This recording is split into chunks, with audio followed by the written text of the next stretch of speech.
Welcome everyone. आज हम पढ़ने जा रहे हैं इनवर्स ट्रिग्नोमेट्रिक फंक्शंस या inverse circular functions. Class 12th में ये हमारा सेकंड चैप्टर है।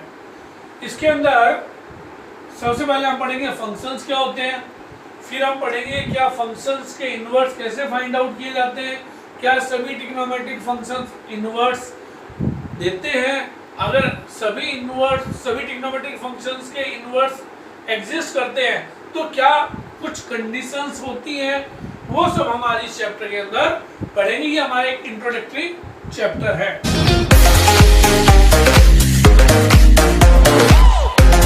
तो सबसे पहले हम जानते हैं फंक्शन क्या होता है। मैं कहता हूं कि there are two sets, set A and set B. दो सेट्स हैं और सेट ए के एलिमेंट की एक यूनिक इमेज सेट बी में है। क्या कह रहा हूं मैं? Every element of set A has a unique image in set B, then the relation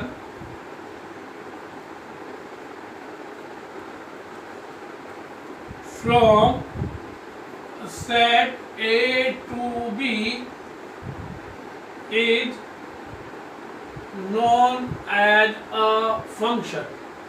कि फंक्शन एक टाइप का रिलेशन है। Function is a type of relation. कैसे? सेट ए और सेट बी के अंदर ए टू बी कोई रिलेशन फंक्शन कब कहलाएगा? जब सेट ए के प्रत्येक एलिमेंट का, सेट ए के प्रत्येक एलिमेंट की यूनिक इमेज सेट बी में होगी तो ये रिलेशन फंक्शन कहलाएगा। इसको अपने इस प्रकार से समझते हैं मैपिंग के माध्यम से। ये मान लो मेरा सेट ए है और ये मेरा सेट बी है, ठीक है। और यहाँ पे मैंने A B C D E ले लिया। यहाँ मैंने 1 2 3 4 5 6 रैंडमली कुछ भी ले लिए। अब मैंने कहा A is mapped with 2, B is mapped with 1। ऐसे मैंने इनकी मैपिंग कर दी, ठीक है। इस प्रकार से जब मैंने मैपिंग की तो आप ध्यान से देखो कि ए 2 के साथ मैप्ड है। अगर इसको मैं ऑर्डर्ड पेयर में लिखूं तो ए 2 के साथ मैप्ड है, बी 1 के साथ मैप्ड है, सी 3 के साथ मैप्ड है, लिंक्ड है, डी जो है वो 5 के साथ है और ई 4 के साथ है। ऑर्डर्ड पेयर में मैं इसको इस प्रकार से लिख सकता हूं। अब एक डेफिनेशन तो ये थी। दूसरा हम रिलेशन से ये देखते थे कि ऑर्डर्ड पेयर का अगर फर्स्ट एलिमेंट, ऑर्डर्ड पेयर का यदि फर्स्ट एलिमेंट रिपीट नहीं होता है ना, दोबारा नहीं आता है, रिपीट नहीं होता है, तो इस कंडीशन के अंदर ये रिलेशन एक फंक्शन कहलाता है। यहां पे भी देखिए प्रत्येक एलिमेंट की एक इमेज है। एक ए है तो ए की एक इमेज है 2, बी की सिंगल इमेज 1 है, बी की 1 के अलावा कोई भी इमेज नहीं है, या बी 1 के अलावा किसी के साथ भी मैप्ड नहीं है। इस कंडीशन के अंदर आप ये कह सकते हो कि ये एक फंक्शन है। अच्छा, ये किस तरह का फंक्शन है? एक एलिमेंट एक के साथ ही मैप्ड है। जब एक एलिमेंट एक के साथ मैप्ड होता है तो ऐसा फंक्शन 1 फंक्शन कहलाता है। 1 फंक्शन को हम सर्जेक्टिव फंक्शन भी कहते थे।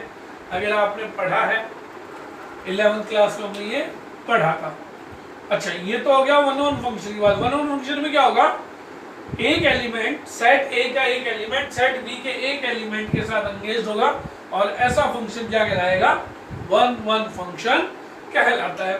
अब इसी के अंदर यदि मैं, ध्यान से देखना, इसी के अंदर ऐसे ही मान लो ये ए सेट है, ये कोई सेट बी है, ए टू बी में मैपिंग करने जा रहा हूं, A B C D E 1 2 3 4।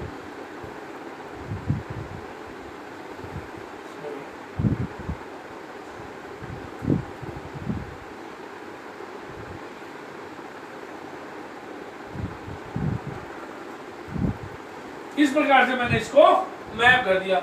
अब देखो यहाँ पे एक से ज्यादा एक के साथ है, ये ए और बी दोनों की इमेज कितनी है 1, सी और डी दोनों की इमेज क्या है 3, ई की इमेज क्या है 4। अब सेट ए का एक से ज्यादा एलिमेंट, सेट ए का more than one element is mapped with element of set B. More than one element of set A is mapped with set B, element of set B, then such type of function is known as many one function। इस प्रकार का function many one function कहलाता है। देखो एक से ज्यादा है यहाँ पे, फिर ये एक से ज्यादा हो गई, एक के साथ ही है, तो ये आपको ध्यान रखना है इमेज यूनिक होनी चाहिए, प्री इमेजेस मल्टीपल हो सकती है। इस कंडीशन के अंदर ए भी 1 के साथ लिंक्ड है और बी भी 1 के साथ लिंक्ड है, तो ये फंक्शन जो है वो आपका मैनी वन फंक्शन कहलाएगा। अब बात करते हैं आगे की अपने।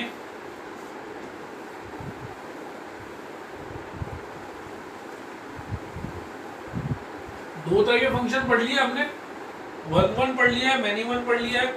अब मैं कहता हूं कि मान लो ये कोई सेट ए है, ये सेट बी की मैपिंग का हम प्रोसेस देखते हैं। ए टू बी कर रहे हैं, ए टू बी कर रहे हैं यहाँ पे, ए बी सी डी 1 2 3 4 5। अब ए इसके साथ कैसे भी कर दीजिए, एक को एक के साथ करना है आपको।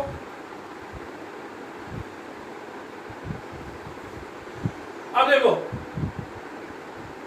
ए का प्रत्येक एलिमेंट बी के यूनिक एलिमेंट के साथ मैप्ड है, पहली बात। दूसरी बात, ये कहलाती है इमेज, हमने क्लास 11 में पढ़ा था, और ये कहलाती है हमारी प्री इमेज, ये हमने पढ़ा था एक बात। दूसरी बात कहता है कि ए के जो एलिमेंट है वो कहलाते थे डोमेन, और बी के एलिमेंट को हम कहते थे, सेट को जो कहते थे, ए के एलिमेंट के सेट डोमेन कहलाता था, बी के एलिमेंट का सेट को डोमेन कहते थे। एक चीज और पढ़ी थी हमने, वो हमने पढ़ी थी रेंज। रेंज में हमने उन एलिमेंट्स का सेट लिया था जो ए के साथ मैप्ड हो, बी के वो एलिमेंट जो सेट ए के एलिमेंट के साथ मैप्ड होते हैं, वो रेंज कहलाती थी। और हमने ये भी पढ़ा था कि जो रेंज है is a subset of codomain, range codomain का सबसेट होता है, ये हमने पढ़ी। आप इसको स्मॉल में सिंपल भाषा में ये समझ सकते हो, यदि बी के में कोई भी एलिमेंट अनमैप्ड ना रहे, या बी में ऐसा कोई भी एलिमेंट ना हो जिसकी ए में प्री इमेज ना हो। 1 की प्री इमेज क्या है बी, बी की इमेज क्या है 1।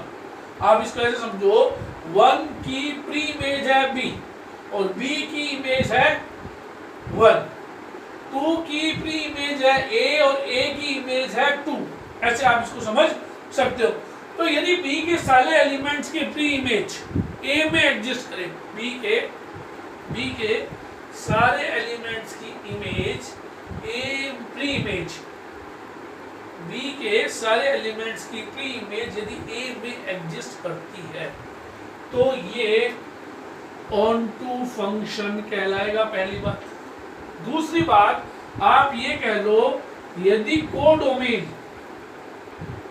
कोडोमेन और रेंज सेम एलिमेंट्स को बताएं, कोडोमेन और रेंज सेम एलिमेंट्स को बताएं या सेम सेट को रिप्रेजेंट करे, या ये कह सकते हो कि कोडोमेन के जितने भी एलिमेंट्स है वो रेंज में भी आ जाए, तो भी जो फंक्शन होगा वो फंक्शन आपका ऑन टू फंक्शन होगा।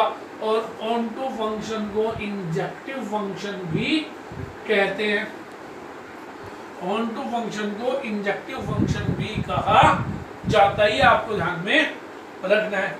और यदि अगर मान लो इसमें यहाँ पे इसी केस के अंदर ए बी सी डी ये सेट ए हो गया, बी में डाल दिया 1 2 3 4 5 और 6, और ये इस प्रकार से मैप्ड है एनी हाउ, ठीक है। यहाँ पे मैंने ई और ले लिया या सी पे।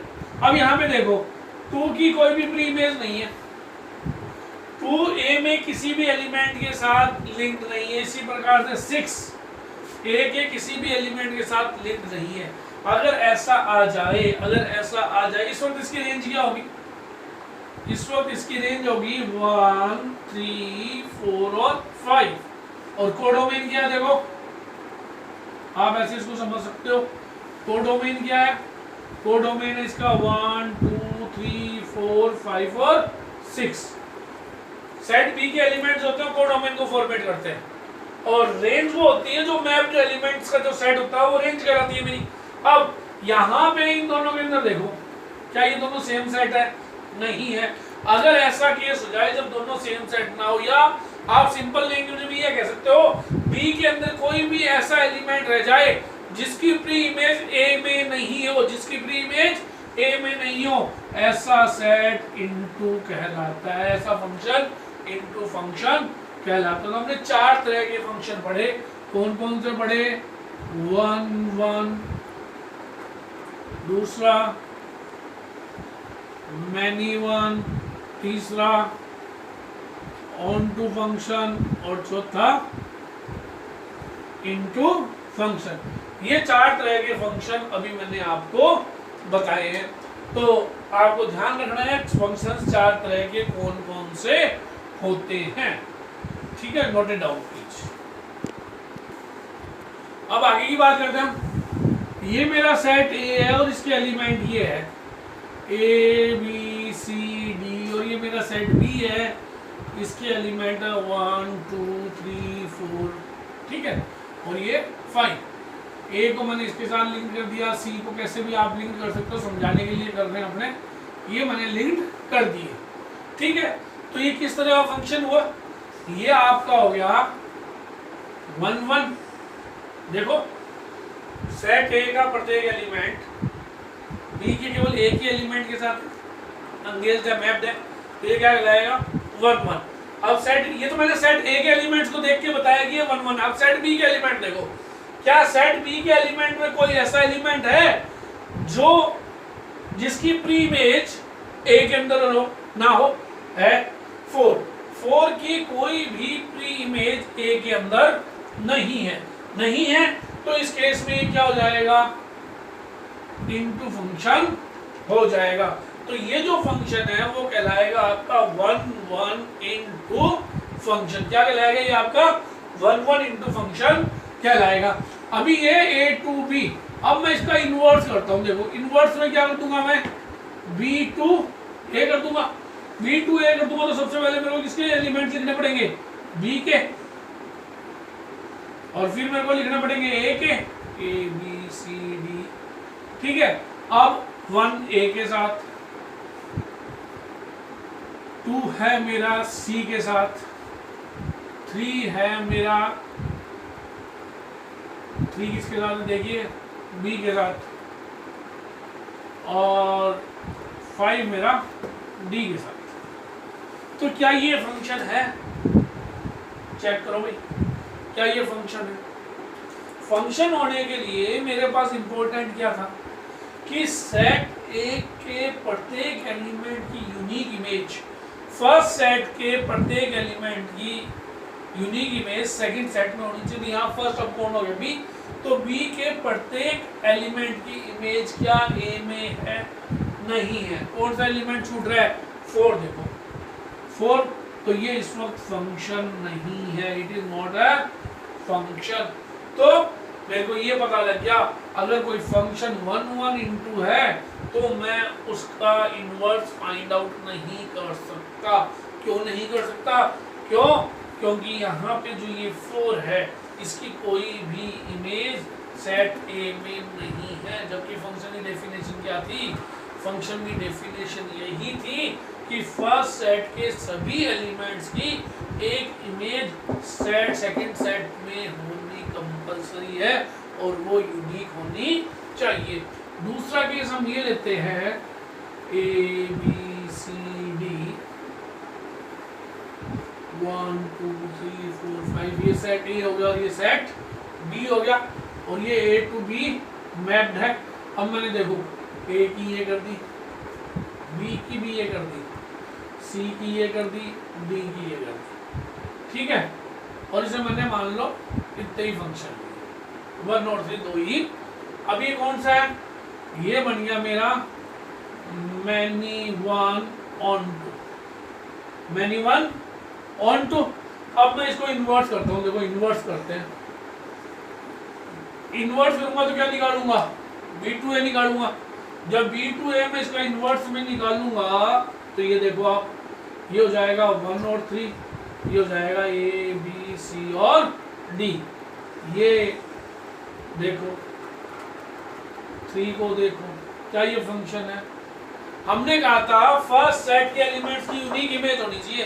क्या यहाँ पे यूनिक इमेज है, नहीं है। a1 a के साथ भी मैप्ड है और 1 b के साथ भी मैप्ड है, तो 1 की दो इमेजेस होगी a और b, जो कि फंक्शन की डेफिनेशन क्या कहती है कि जो इनकी इमेज होनी चाहिए वो इमेज यूनिक होनी चाहिए। तो यहाँ पे भी इसका इनवर्स एग्जिस्ट नहीं करेगा, तो इसका मतलब क्या हुआ कि ये भी एक function, it is not a function. Inverse में ये फंक्शन एग्जिस्ट नहीं करता है। तो फंक्शन का इनवर्स होने के लिए क्या जरूरी है, फंक्शन का इनवर्स होने के लिए जरूरी है कि फंक्शन का 1 1 on 2 होना जरूरी है।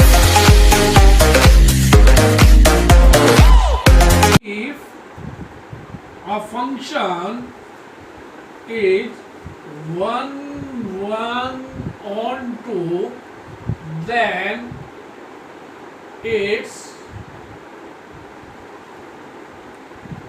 Inverse exist. तो कोई भी फंक्शन जब 1 1 on 2 होगा तो उसी केस में उसका इनवर्स एग्जिस्ट करेगा, अदरवाइज इनवर्स एग्जिस्ट नहीं करेगा। ये बात हमने समझ ली। जो 1 1 on 2 फंक्शन होता है वो बाइजेक्टिव फंक्शन भी कहलाता है। ये बात आपको बाइजेक्शन या बाइजेक्टिव फंक्शन कहलाता है, ये बात आपको ध्यान में रखनी है। अब बात करते हैं ट्रिग्नोमेट्रिक फंक्शंस की।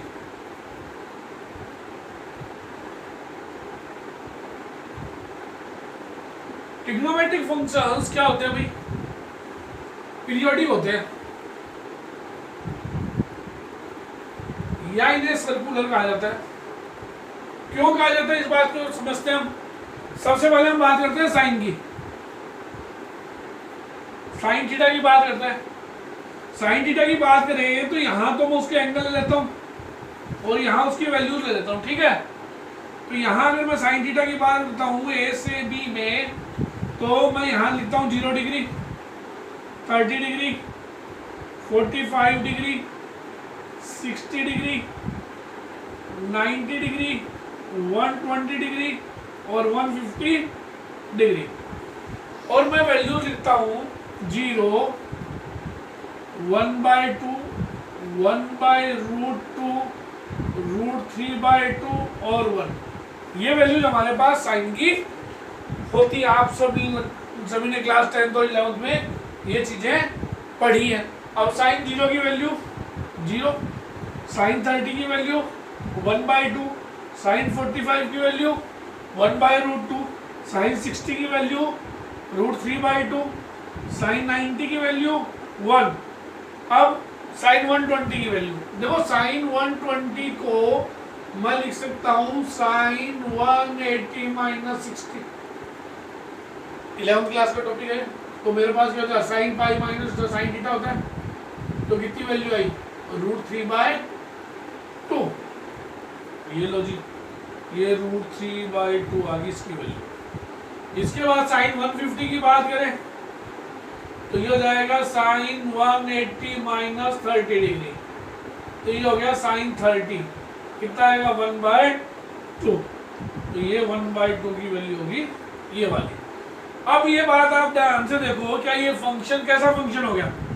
इस फंक्शन के अंदर 30 की जो वैल्यू है, ध्यान से समझना, जो 30 की वैल्यू है वो की वही 150 की है।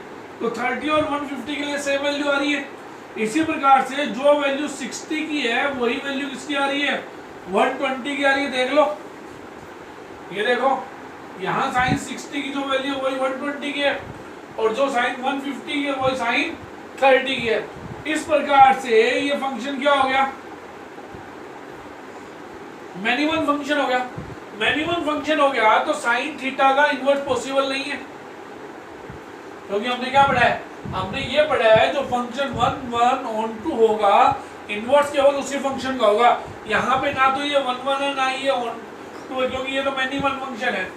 मैनिमम ऑन टू कह सकते हो आप, मैनिमम ऑन टू फंक्शन कह सकते हैं। तो मैनिमम का तो इन्वर्स पॉसिबल है ही नहीं। तो ऐसे केस में मेरे को इसका इन्वर्स बताने के लिए इसको मेरे को रेस्ट्रिक्ट करना पड़ेगा। रेस्ट्रिक्ट मतलब इसको उस लिमिटेशन, इसको बाउंड करना पड़ेगा।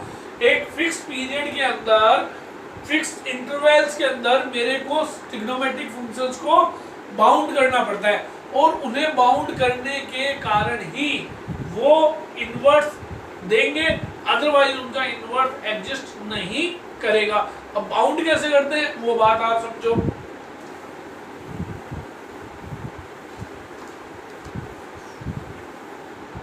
हमने क्वाड्रेंट प्रोसेस पढ़ा था क्लास 11th के अंदर। फर्स्ट क्वाड्रेंट के अंदर ऑल पॉजिटिव थे, सेकंड के अंदर साइन थीटा और कोसेक थीटा, थर्ड के अंदर था टेन थीटा और कॉट थीटा, यहाँ था कोस थीटा और सेक थीटा। ये मेरा 0 है, ये मेरा पाई बाई 2 है। जब मैं इस प्रकार से जा रहा हूँ ये पाई, दिस इज 3 पाई बाई 2, और एक फर्स्ट सोल्यूशन में ये कितना जाएगा मेरा 2 पाई। बट जब मैं इस प्रकार से मूव करूंगा एंटी क्लॉकवाइज तो ये हो जाएगा, सॉरी क्लॉकवाइज मूव करूंगा तो ये हो जाएगा मेरा पाई बाई 2 माइनस पाई, इसी प्रकार चलेगा। अब बात करते हैं साइन की। यहाँ तो सारे पॉजिटिव ही हैं, 0 से 90 के बीच में, तो 0 डिग्री से 90 डिग्री तक तो सारे पॉजिटिव है। अब बट साइन 90 से लेके 180 तक भी पॉजिटिव है। सेकंड क्वाड्रेंट में साइन क्या होगा, मेरे को ट्रिग्नोमेट्रिक रेशियोज के इस प्रकार से क्वाड्रेंट लेने हैं कि वो एक क्वाड्रेंट में तो पॉजिटिव रहे और एक क्वाड्रेंट में नेगेटिव रहे, और जो वो इंटरवल है वो कॉन्टिन्यूस में आ जाए। जैसे अगर मैं यहाँ से ये फर्स्ट ले लूँ और ये थर्ड साइन के लिए ले लूँ, और ये कॉन्टिन्यूस में नहीं आ रहा है, बीच में क्या आ रहा है, ये आ रहा है, इसकी मेरे को करना नहीं है। तो मैं क्या करूँगा, मैं साइन को ले लूँगा फोर्थ और फर्स्ट में। यानी अगर मैं साइन इनवर्स x के लिए y इज इक्वल टू, अगर मैं साइन इनवर्स x रखूं और साइन इनवर्स को मैं लाई कराऊं माइनस पाई बाई 2 से पाई बाई 2 के अंदर, माइनस पाई बाई 2 से पाई बाई 2 के अंदर कराता हूं, तो यहाँ तो ये सारी वैल्यूज देगा पॉजिटिव और ये यहाँ सारी वैल्यूज देगा नेगेटिव, जिससे कारण से क्या होगा, मेरे पास रिपीटेशन नहीं होगा।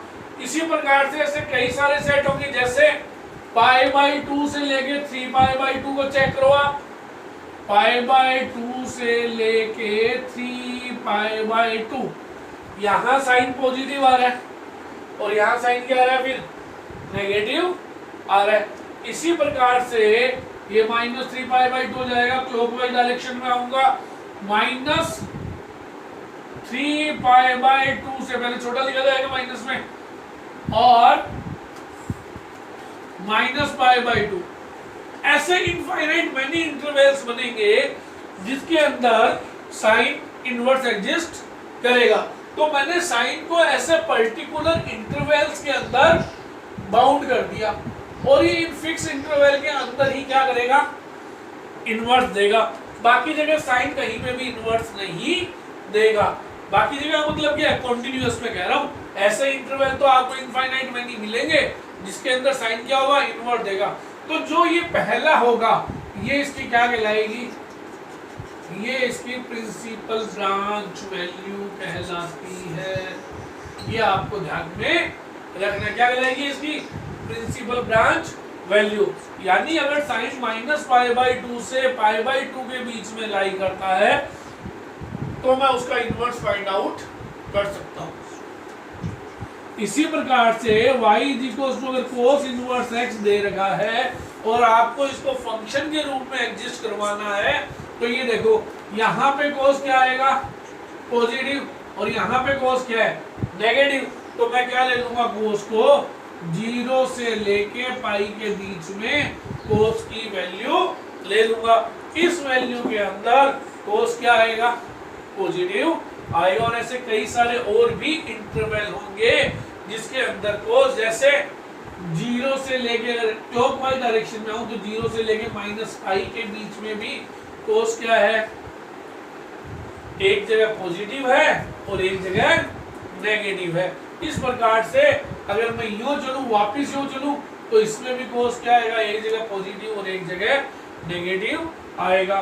तो ऐसे में कई सारे इंटरवल्स ले सकता हूं, ये आपको ध्यान में रखना है। y = tan इनवर्स x की बात करें हम, y = tan इनवर्स की बात करें तो y कहाँ लाई करना चाहिए, y लाई करना चाहिए -π/2 से लेके π/2 में। देखो यहाँ मैं ग्रेटर देन और इक्वल टू दोनों साइन ले रहा हूँ, यहाँ पे भी लिया, बट यहाँ मैंने केवल ग्रेटर देन का साइन ही लिया है। इसका कारण ये है कि tan π/2 इनफाइनाइट होता है, वैल्यू एग्जिस्ट नहीं करती है, इसलिए मैं उसमें इसको केवल एक ही साइन को कैरी करूंगा। ये बात आपको ध्यान में रखना है। Pose the video and note it down. तो डिफरेंट प्रिंसिपल वैल्यूज के लिए आप टेबल अपनी कॉपी में ड्रॉ कर सकते हो।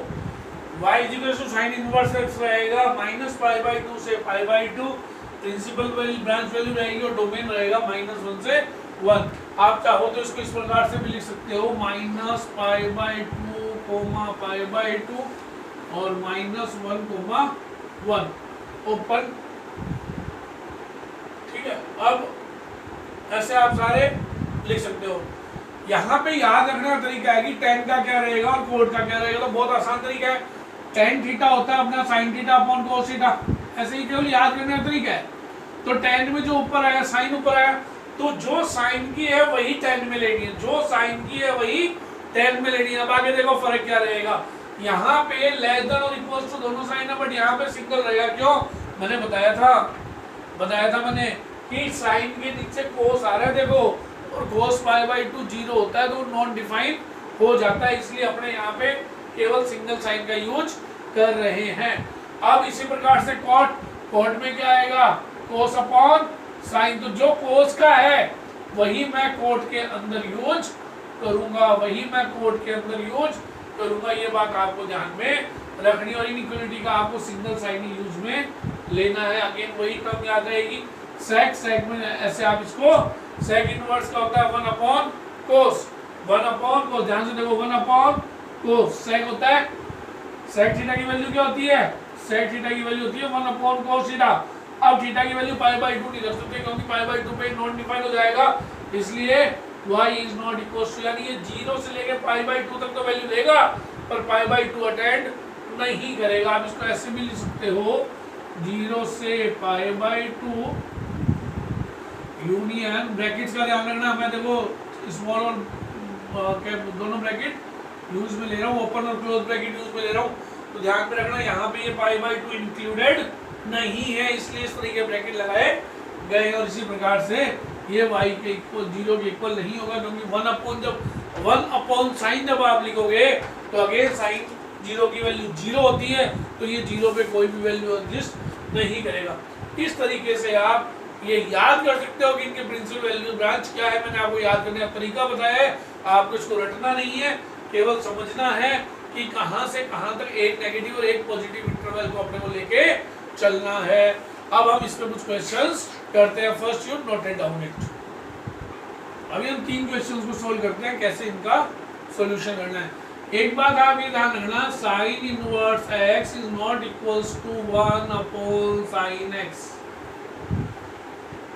मेक इट श्योर कि sin inverse x 1/sin x से इक्वल नहीं होता है, ये आपको ध्यान हमेशा रखना है, क्योंकि हमें पता है 1/sin x तो किसके इक्वल होता है भाई, तो cos x के इक्वल होता है। तो इस बात का ध्यान रखना। दूसरी बात, जहां पे मैं sin π/2 की वैल्यू निकालता था तो क्या आता था 1। जब हम साइन में बात करते थे तो वैल्यू हमेशा क्या आती थी, न्यूमेरिकल वैल्यू आती थी, है ना, कोई डिजिट आता था। अगर इनवर्स में हम वैल्यू निकालेंगे तो हमारे पास हमेशा एंगल आएगा, और जिसे हम हमेशा किस में शो करेंगे, रेडियन में शो करेंगे। इस बात का आप थोड़ा ध्यान रखना, हमारे पास एक एंगल आएगा जिसमें उसको हम रेडियन में शो करते हैं। अब क्वेश्चंस कैसे करने हैं, पहले हम पॉजिटिव्स के ले रहे हैं, तो सॉल्यूशन में देखो पहला क्वेश्चन है साइन इनवर्स 1/2 की प्रिंसिपल ब्रांच वैल्यू में फाइंड आउट करो। तो मैं लिख दूंगा let y is equals to sine inverse 1/2, इस प्रकार अपने लिख देंगे। अब मैं क्या करूंगा, साइन इनवर्स को इधर लाऊंगा, जब इधर लाऊंगा तो ये साइन में कन्वर्ट हो जाएगा, तो sine y is equals to 1/2। अब यहाँ पे जो ट्रिग्नोमेट्रिक रेशियो है उसी के अंदर मेरे को 1/2 वैल्यू फाइंड आउट करनी है। अब साइन के टेबल में 0 डिग्री, 30 डिग्री, 45 डिग्री, 60 डिग्री और 90 डिग्री। साइन के रेशियो में यहाँ होता था 0, 1/2, 1/√2, √3/2 और 1। और इसी चीज को रेडियन में 0, π/6, π/4, π/3 और π/2 हम लिखते थे, ये आपको पता ही है। तो यहाँ पे देखो 1/2 जो ट्रिग्नोमेट्रिक रेशियो उसी के टेबल में देखना है, यहाँ मिल रहा है। तो मैं क्या लिख सकता हूँ, sine y is equals to sine π/6। So sine से साइन, तो y इज इक्वल्स टू क्या आ गया, π/6। अब y π/6 तो आ गया, π/6 का मतलब कितना हुआ, 30 डिग्री। अब आपको ये देखना है जो ये 30 डिग्री है क्या ये इसके प्रिंसिपल ब्रांच वैल्यू में लाई करता है या नहीं करता। तो मेरी प्रिंसिपल ब्रांच वैल्यू क्या थी, π/2 से लेके -π/2 से लेके π/2 है साइन की, यानी -92 प्लस 90, तो 30 डिग्री उसी में तो लाई करेगा। तो मैं कह दूंगा y is equals to π/6 which belongs to -π/2 to π/2 principal branch value of sine, hence sine inverse 1/2, देखो y इसके इक्वल माना था, तो sine inverse 1/2 is equals to π/6। ये मेरा आंसर हो गया है। तो ऐसे आपको क्वेश्चंस को सॉल्व करने, आगे देखो ऐसे हम बात करते हैं इसकी कोस इनवर्स की। अब मान लो कोस इनवर्स √3/2 आपको दे दिया, तो वैसे ही let y is equals to cos inverse √3/2, तो cos y is equals to √3/2। Cos की टेबल में √3/2 कोस π/6 में आता है, कोस 30 की वैल्यू है, तो यहाँ से y इज इक्वल्स टू आएगा π/6। अब ये π/6 का मतलब, अब इसकी ब्रांच वैल्यू क्या थी, इसकी ब्रांच वैल्यू थी 0 से लेके पाई, और मेरे को पता है इसका मतलब होगा 30 0 से लेके 180 डिग्री के बीच में लाई करता है, तो विच बिलोंग्स टू 0 to पाई। तो यहाँ पे कोस इनवर्स √3/2 किसके इक्वल हो गया, π/6 के इक्वल हो गया। यहाँ पे डिफरेंट वैल्यूज होंगी, जैसे ये दे दिया तो आप क्या मान लोगे, y is equals to tan inverse 1, तो tan y is equals to 1। अब आपको सबको पता है कि tan 1 किसकी वैल्यू होती है, 45 की वैल्यू होती है, वी नो वेरी वेल। तो y इज इक्वल्स टू, अब देखो अब 40, तो y इज इक्वल्स टू आएगा π/4। इसकी ब्रांच क्या थी, -π/2 से लेके π/2, तो ये बिलोंग कर रहे हैं -90 से 90 के बीच में आ रहा है, तो tan इनवर्स 1 की वैल्यू क्या हो जाएगी, π/4 आपका आंसर हो जाएगा। ऐसे आपको वैल्यू फाइंड आउट करनी है। अब आप एक बात और ध्यान रखना, ये तो बात होगी पॉजिटिव की, ये तो बात होगी पॉजिटिव्स की। नेगेटिव्स वैल्यू निकालते समय भी आपको काफी ध्यान में रखना है, नोटेड डाउन इट, और मैं आपको नेगेटिव वैल्यूज के बारे में बताता हूँ।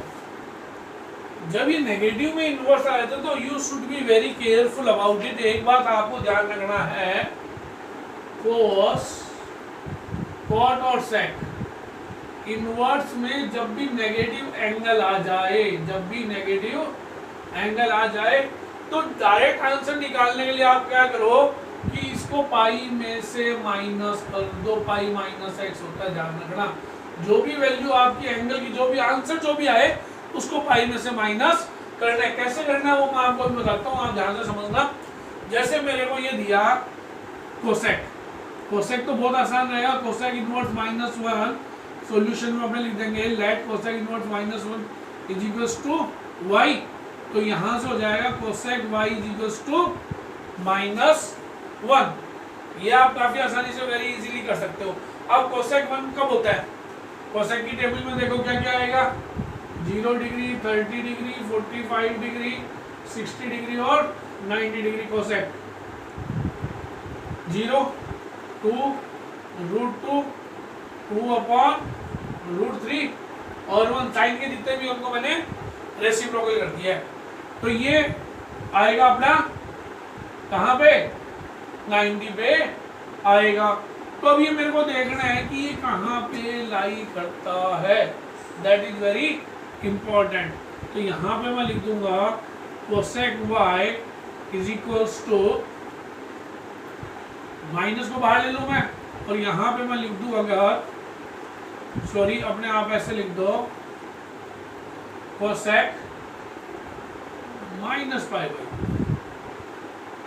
लिख सकते हमने, क्योंकि मेरे को पता है कोसेक माइनस थीटा, अब उन्होंने पढ़ा था cosec minus theta is equals to minus cosec theta होता है। तो यहाँ अगर मैं 1 को ऐसे ले लूँ और यहाँ भी ये 1 ले लूँ तो आप आराम से लिख सकते हो। अब आगे देखो cosec y is equals to cosec, और ये माइनस पाई बाई 2, ये वाला फॉर्मूला मैंने अप्लाई कर दिया। तो कोसेक से कोसेक कट गया, माइनस का पाई बाई 2 आ गया। अब इसकी वैल्यू क्या है, principal rank value minus pi by 2 से लेके पाई बाई 2 थी, और क्या कंडीशन थी, y is not equals to 0। अब ये देखो कि ये सही है, विच बिलोंग्स टू दिस, तो इसका मतलब क्या हुआ कि ये इसका आंसर हो जाएगा। तो आप क्या लिखोगे, प्रिंसिपल वैल्यू ऑफ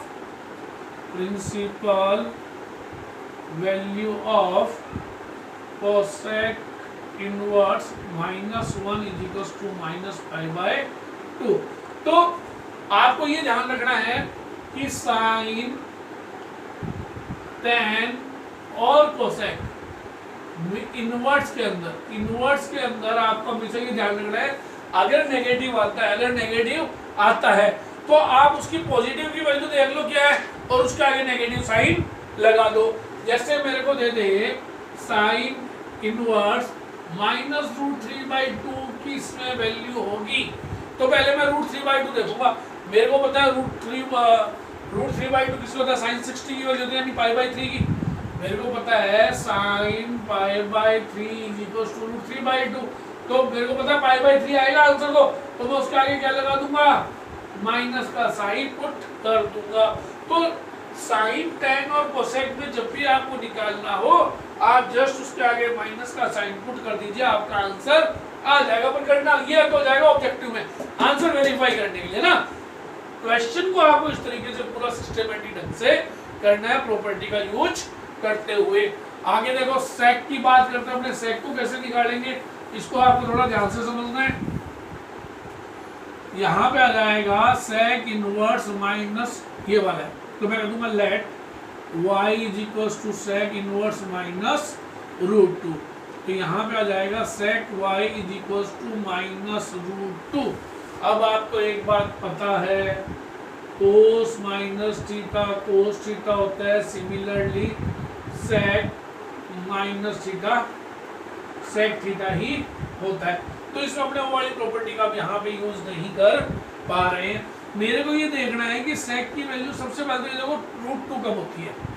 अब √2 की बात करें तो सेक π/4 आपका √2 होता है, सेक π/4 कितना होगा, √2 होगा। अब मेरे को ये देखना है कि ये नेगेटिव कब होता है। तो क्वाड्रेंट की बात करें तो फर्स्ट में ऑल पॉजिटिव, दूसरे में साइन और कोसेक के अलावा सारे नेगेटिव होते हैं। तो मेरे को पता है सेकंड क्वाड्रेंट में, सबसे पहले सेकंड क्वाड्रेंट में सेक नेगेटिव होगा, तो मैं इसको सेकंड क्वाड्रेंट में लेके जाऊंगा। अब सेकंड क्वाड्रेंट में जाने का रास्ता क्या है, मेरे को ये भी पता है कि sec pi minus theta minus का सेक थीटा होता है। ये बात भी we are well known about it कि sec pi minus theta minus sec theta होता है। तो इसको मैं लिख दूंगा sec y is equals to sec, अब π/4 तो वैल्यू है ही है, पाई माइनस π/4। क्यों, क्योंकि अगर ऐसा मैं लिखता हूं तो ये हो जाएगा माइनस का सेक π/4 में कन्वर्ट हो जाएगा। तो सेक y इज इक्वल्स टू सेक 3 π/4।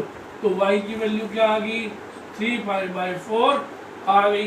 3π/4 तो आ गई, पर मेरे को ये भी चेक करना है कि ये जो वैल्यू है वो उसकी प्रिंसिपल ब्रांच के अंदर एग्जिस्ट करती है या नहीं करती है। अब सेक की क्या थी, सेक की थी 0 से लेकर पाई तक और y is not equals to π/2। अब 3π/4 कितना होगा, 3π/4 की अगर आप वैल्यू ऐसे निकालना चाहो तो 3 × 45, तो ये आ गया 135, और 135 इस क्लास इंटरवल के बीच में लाई करता है, तो ये वैल्यू अपनी सही हो जाएगी। तो अपने क्या लिखेंगे, principal value of sec inverse -√2 is equals to 3π/4। अच्छा, अब इसी चीज में मैं ये कहता हूं कि आपको क्वेश्चन को रीचेक करना है कि आपने जो किया आंसर आ रहा है या नहीं आ रहा। तो सेक की कंडीशन में आप ध्यान रखना, सेक, कोस और कॉट, इन तीनों की कंडीशन में अगर इनवर्स में कभी भी नेगेटिव आ जाए, इनवर्स में कभी भी नेगेटिव आ जाए तो पॉजिटिव में उसकी वैल्यू देखो और पाई में से माइनस कर दो। तो अपने को पता है पॉजिटिव में ये वैल्यू किसकी थी, π/4 की थी, तो अपने उसको माइनस कर देंगे। जैसे मैं कोड का एग्जांपल आपको समझाता हूं अभी, तो मेरे पास आ जाएगा कोड इनवर्स -1/√3। अब मैं कोड में देखूंगा 1/√3 किसकी वैल्यू होती है। अब कोड के अंदर 0 डिग्री, 30 डिग्री, 45 डिग्री, 60 डिग्री और 90 degree. Code in not define से चालू होगा, देन आफ्टर √3, 1, 1/√3 और 0, ये कोड की वैल्यूज अपने पास चलेंगी। तो कोड की वैल्यू किस में आई, π/3 में आई। देखो तो π/3 में आई तो अपने π/3 ले लेंगे यहाँ से। अब मेरे को पता है कि कोट 1/√3, कोट 1/√3 है वो कोट π/3 पे आएगा। कोट π/3 पे कितना होगा, 1/, तो ये जो है इसको मैं पाई में से माइनस कर दूंगा तो क्या आएगा मेरा 2π/3 मेरा आंसर आ जाएगा। तो इस प्रकार आपको याद रखना। आप इसको तरीके से कैसे करेंगे, let y is equals to cot inverse -1/√3, तो ये कोट y आ जाएगा। अब ये देखो नेगेटिव आ गया, आगे नेगेटिव। अब ये नेगेटिव आ गया तो इसको मेरे को क्या करना है, इसको मेरे को वही देखना है कौन से क्वाड्रेंट में होगा, सेकंड क्वाड्रेंट में होगा। तो मैं लिख सकता हूँ cot y is equals to cot pi minus π/3, तो cot y is equals to cot 2π/3, तो y की वैल्यू कितनी आ गई, 2π/3 आ गई। इस प्रकार से हमें ये क्वेश्चंस करने हैं। आज के लिए इतना ही करते हैं, नेक्स्ट पे हम आगे के क्वेश्चन सॉल्व करेंगे। Thank you for today class.